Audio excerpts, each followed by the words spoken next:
I was telling your producer, we only worked once together. Yes.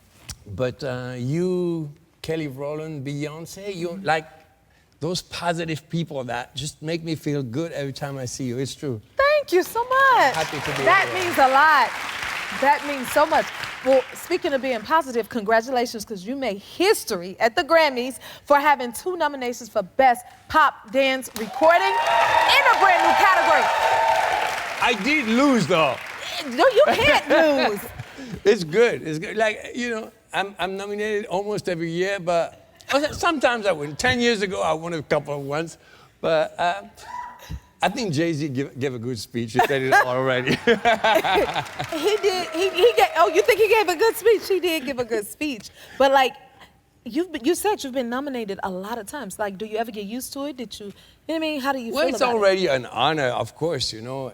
And you know, like me being from Europe, I got to tell you, I think the Grammy worldwide is the most prestigious, you know, award you can receive. Of course, just to be nominated is already great, but to win is better. You know, we all want to win. I'm not gonna lie. I have to ask you this. You mentioned Kelly and Beyonce earlier. Now, you worked with Kelly as an artist, and that was a part of, like, a huge impact on your career. Tell us about that. I have to say, like, I'm very grateful to her because I had a lot of club successes before. I was working with a guy called Chris Wood, this amazing singer.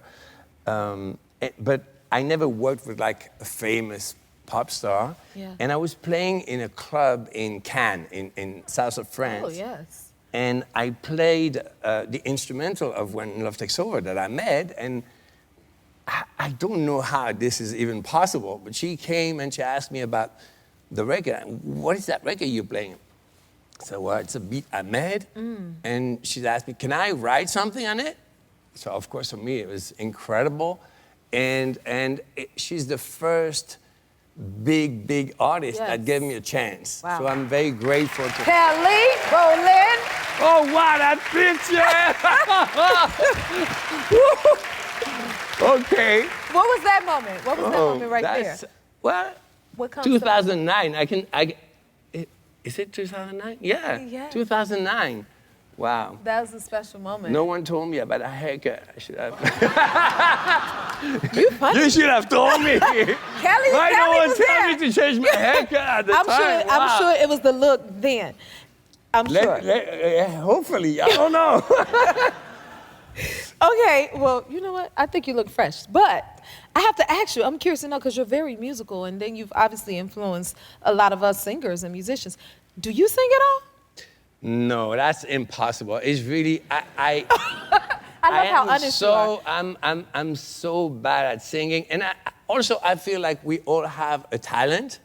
And why trying to steal the job of someone else that can do it so much That's how better you than see me? it. This is also why I don't act. You know, some people, I've been proposed to do movies. Really? And I think like, I suck, you know, so why would I? I think you're great at making hits. Yeah.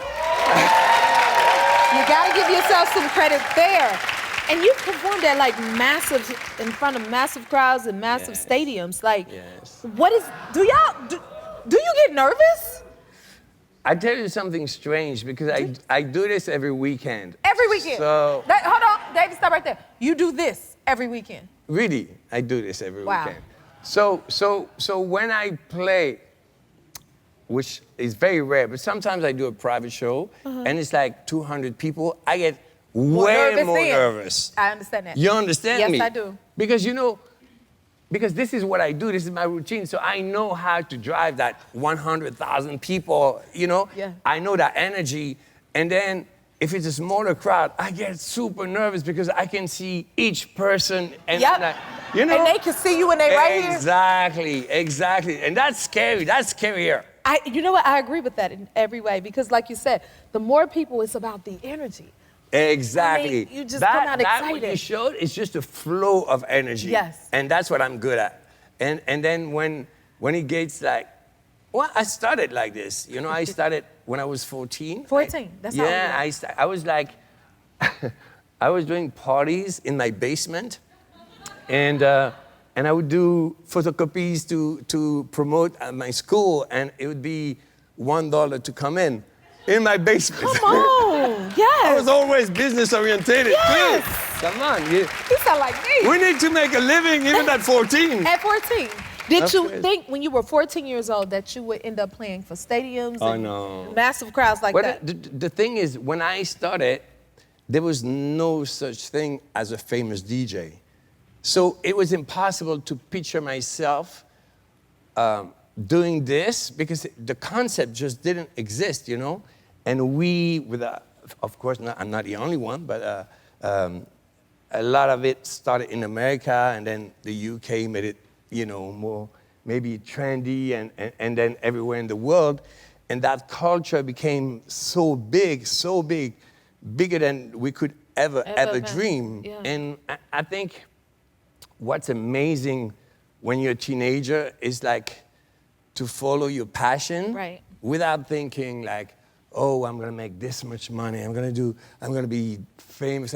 It's just like do what you love. Do what you love. And then you're gonna work harder than anyone else because of course if you love it, you're gonna do it more. Yes. And the reality of talent is just, you just need to put the hours. That's the truth. Y'all heard it from Bebe Rexha. Okay, your song is out called When We Were Young. How did it come about?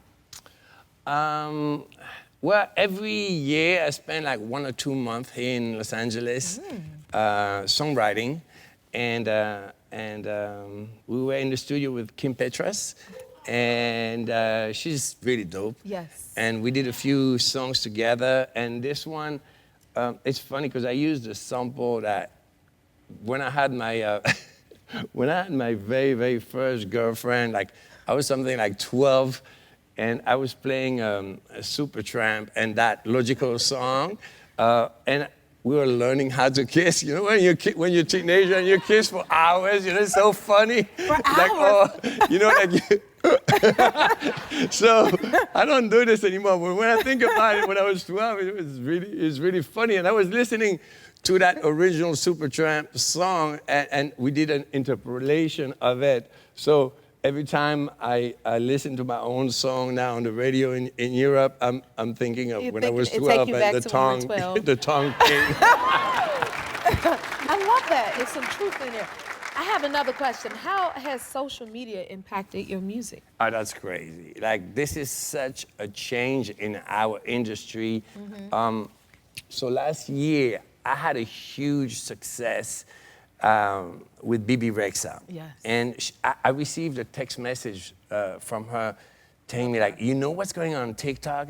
No, I don't know what's going on, because I live a little bit in my bubble. And she told me, like, well, the song we made 4 years before we didn't release is huge. It's trending everywhere.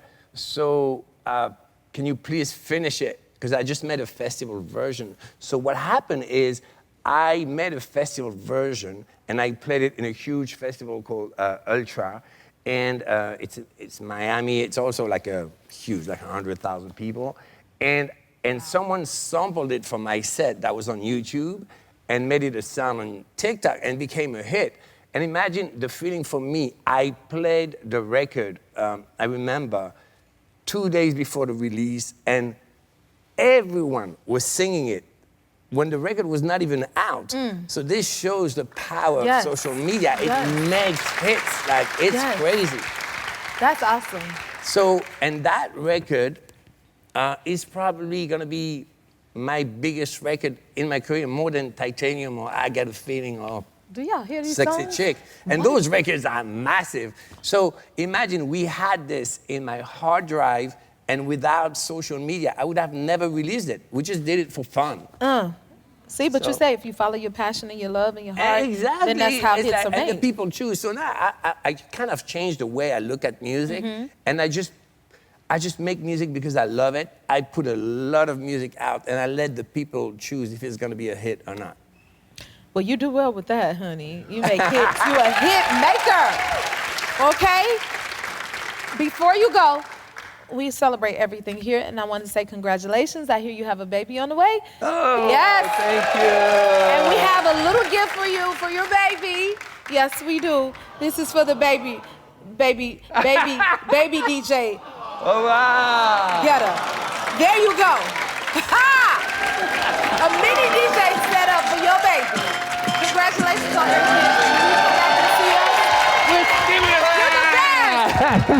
If you like this video, smash that like button and subscribe to the Jennifer Hudson Show YouTube channel. Check your local listings or visit jenniferhudsonshow.com to see when you can watch full episodes in your area.